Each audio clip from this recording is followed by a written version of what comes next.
Done. So, good evening, everybody. Well, not good evening, good afternoon, right? So, yesterday I was talking to my class to give you some kind of industry experience, what is going on in the industry. So, today I invite first, with short notice yesterday, I called him. So, he has to start at 4 o'clock today. So, this is Stephen Barnabas, and he was our previous student and one of the highly successful students in the industry. So I invite him immediately, and I'm going to get more and more people in, and the people who graduated from us and who are not graduated and who are in the industry for 5, 10, 15, 20, 25 years, like something like me, you guys. So let's listen to him, what he is going to say and how you want to prepare. The mindset is very, very important when you are learning. It's not only the techie part. What we do is we learn, okay, if we learn the A plus and get the certification and the Microsoft and the Cisco, that's enough. We are done. We are good. But when you apply for the jobs, none of them are coming through. Why? So he will tell you. Okay? So let's listen Stephen Barnabas for 10 or 15 minutes. Then if you have any question, you can ask him. So he will be able to answer. Alright? So you can ask any question related to your career. So let's see how it is. Thanks, Ravi. Hi. Honestly, I'm not used to all this kind of meeting people, but I just think, it's my privilege to be before you, especially that I graduated from this college. And I used to be mostly in that seat, sitting there. Yeah. I used to be there. Hope it's not like you see then. Yeah, see, I used to be most of the last. So let me quickly start off with how I landed at City College, the motive behind me landing on City College. And I'm 2.5 years old to Canada. Still not got my citizenship. So we came as a family, and I used to be a project manager with it. I was heading a SPU. So the first thing what I did, I came in November and took about a couple of months for me to settle down. And I just started randomly applying for jobs. I'm sure all of you would have done this. And every time when I saw the job description, it was much simpler than what I used to be doing. So I was so confident that I should be getting it. And I started applying. Not really. I was not even called for an interview. And when I tried to call them and take a feedback, unfortunately I had a couple of them telling, not one, couple of them telling that I'm overqualified. Which meant that, I wasn't sure what I was doing. Am I, putting my resume the right way or whatever it is. Because way back, I'm from India, and back in India, we did not have this kind of a system.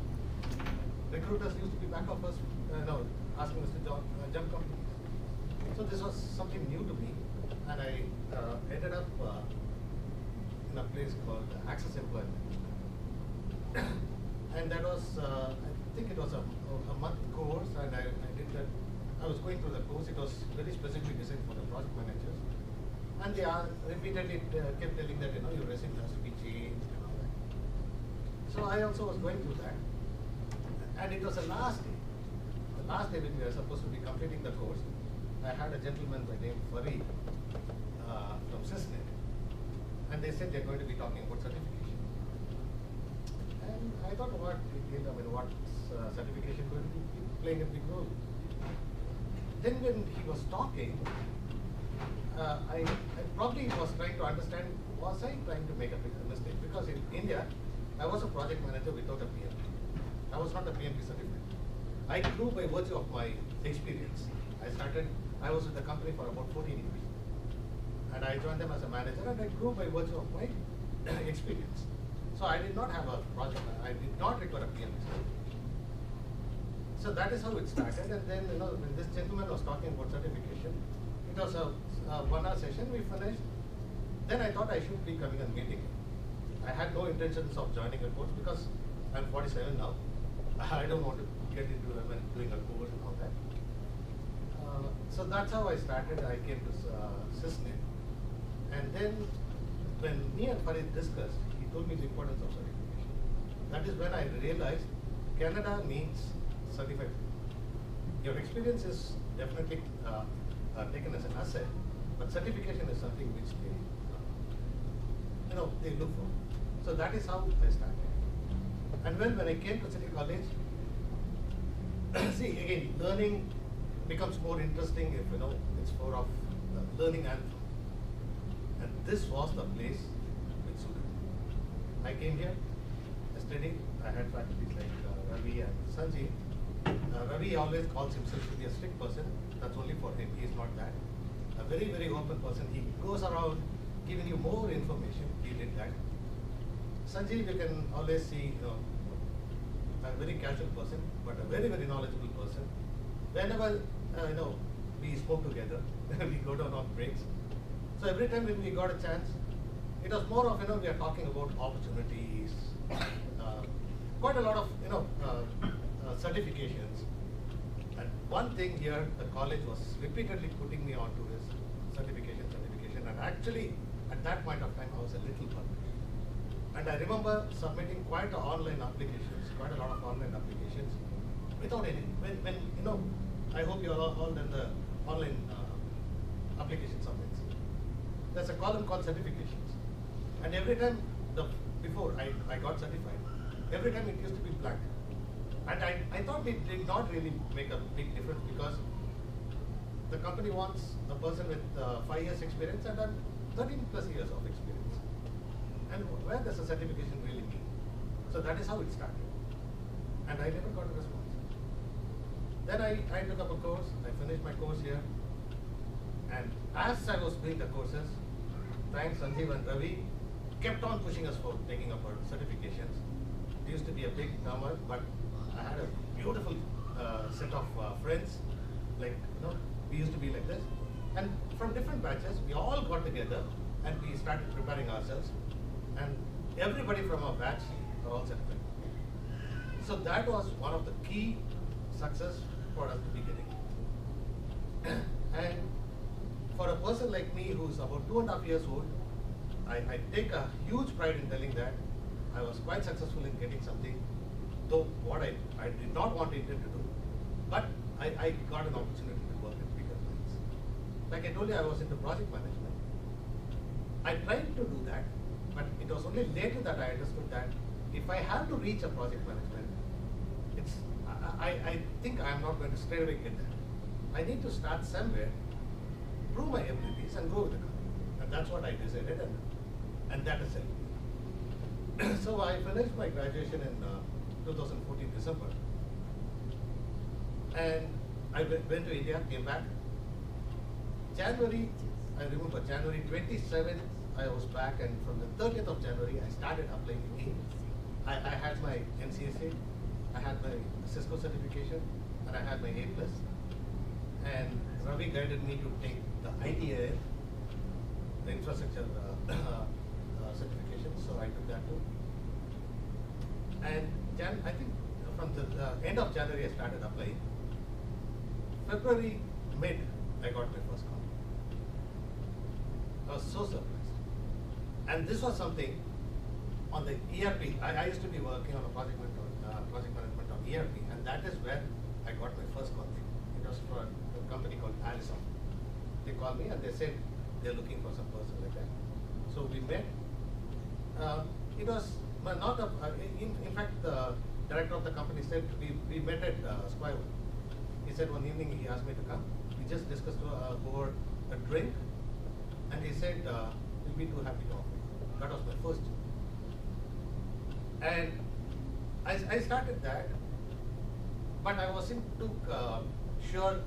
I was more onto the project developments, but this was more of re-engineering the product. So I started doing that, and all of a sudden, I was just posting resumes, and there was a contracting company which called me again. This was in March, April, I got a call. And that company was called TES, Total Employment Solutions. I started working with them from 2015, May maybe, and I'm with them till now. What I wanted to emphasize here is they gave me opportunities. The projects that I worked for them, we represent actually, it's something like this. IBM gets quite a lot of contracts,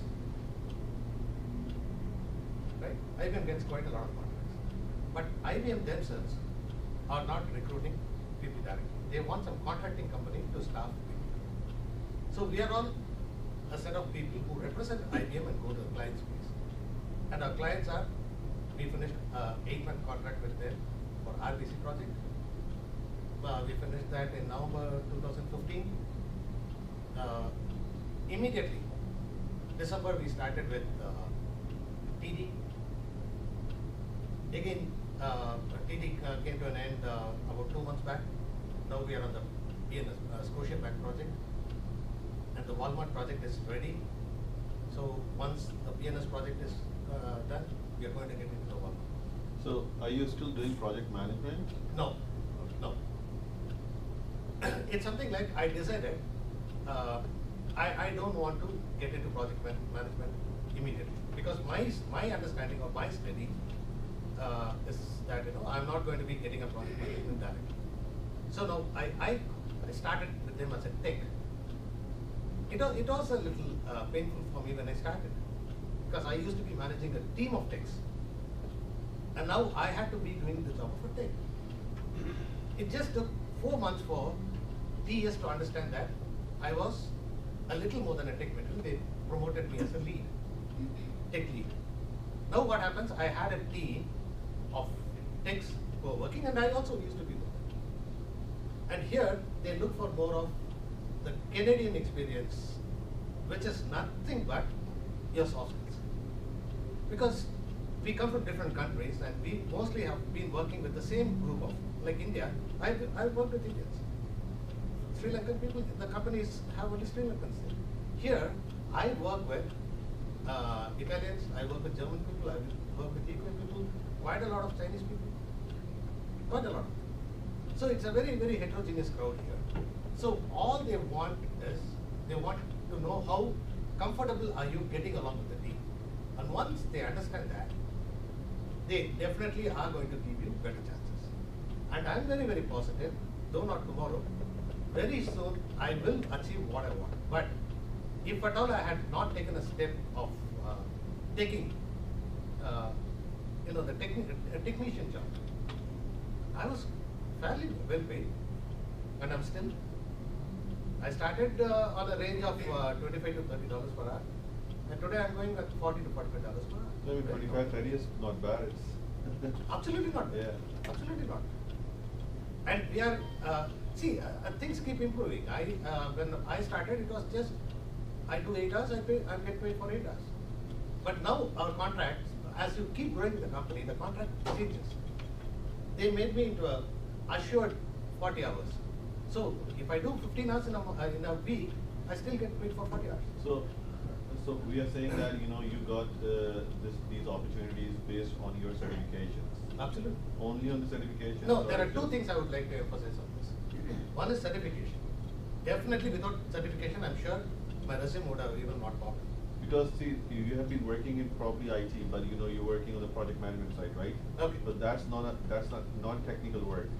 So when you go out there with your certifications, you don't have enough probably experience, hands-on experience to work on those technologies. So would that be was a problem for you to enter Correct. into? This is typically the same things. I don't know if Sanjeev remembers this. I used to be asking Sanjeev every time. You teach so much on Active Directory, domain controllers, all that stuff. Am I going to be doing all this when I go to the industry? Honestly, I've now got an opportunity to do anything on that side. So what we learn here is knowledge. And definitely in the interview, they do test you on certain things. On the conceptual level or on the practical and knowledge They level? prefer, whenever they ask you, when you tell you have a practical experience, that definitely makes a difference. Obviously, that will make a difference. to answer your question, I have one of my colleagues who worked with me for the RBC project, and he's also working now. He's called Lee Dinot, and he's a Canadian. A good friend of mine.